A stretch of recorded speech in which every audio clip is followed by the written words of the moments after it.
Picnic করলে যারা পিকনিকের দায়িত্ব মাথায় নেয় তাদের যে কতটা হেডেক পোহাতে হয় সেটা যারা পিকনিকের দায়িত্ব মাথায় নিয়েছে তারাই হয়তো জানবে। পিকনিক করার জন্য প্রচুর মানুষ পেলে পিকনিকের কাজগুলো মাথায় নিতে 4 থেকে 5 জনই এগিয়ে আসে। তবে এইরকম দায়িত্ব যারা নিয়ে পিকনিকটা করায় তাদের জন্যই কিন্তু পিকনিকগুলো এতটা সুন্দর হতে পারে। সেদিনকে আমরাও পিকনিক করব বলে ঠিক করেছিলাম, আর সেম ঘটনা আমাদের সঙ্গেও হয়েছিল। তবে সেই সব কথা ভুলে গিয়ে পিকনিকে কিন্তু আমরা ভীষণই মজা করেছি।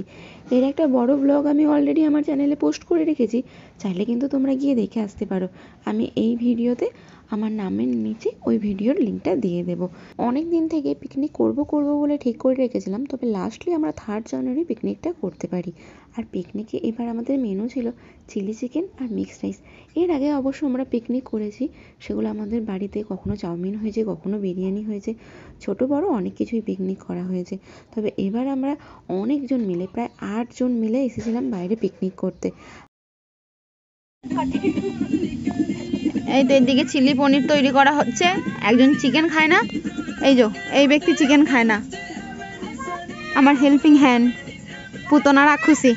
চিলি চিকেন চিলি পনির সব হয়ে গেছে, এবার শুধু রাইসটা বানানোর পালা। রাইস বানানো হয়ে গেলে আমাদের সব কিছু রান। আর আমরা জানো সেদিনকে পিকনিকটা কখন করতে এসেছি? যখন 12টা বাজে তখন আমরা ঘর থেকে বেরিয়েছি, আর যখন খাবার খাই তখন বাজে 2:30। এইটুকু টাইমের মধ্যে আমরা রান্না করে সব কিছু রেডি করে নিয়েছিলাম।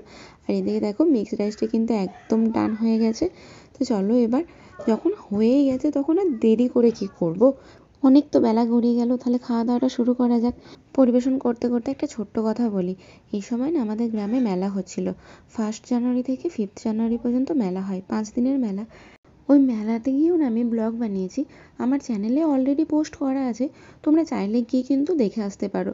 যেহেতু আমি ইউটিউবে নতুন আর আমি অতটাও ভালো ভিডিও করতে পারি না, একটু হয়তো ভুল ত্রুটি থাকবে, তবে বন্ধুরা তোমরা যদি সাপোর্ট করো তাহলে আমি তোমাদেরকে আরও ভালো ভালো ব্লগ উপহার দিতে পারবো। আর তোমাদের সাপোর্টই আমার এই ছোট্ট চ্যানেলটা ছোট্ট করে পায়ে এগিয়ে গিয়ে একটা ভীষণ বড় জায়গা নিতে পারবে, যদি তোমরা সাহায্য করো। তোমাদের সাহায্য একান্তভাবেই আমার দরকার।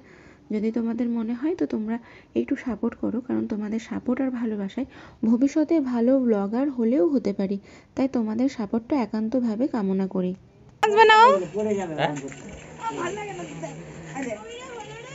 দাঁড়া একটা ছবি তুলি।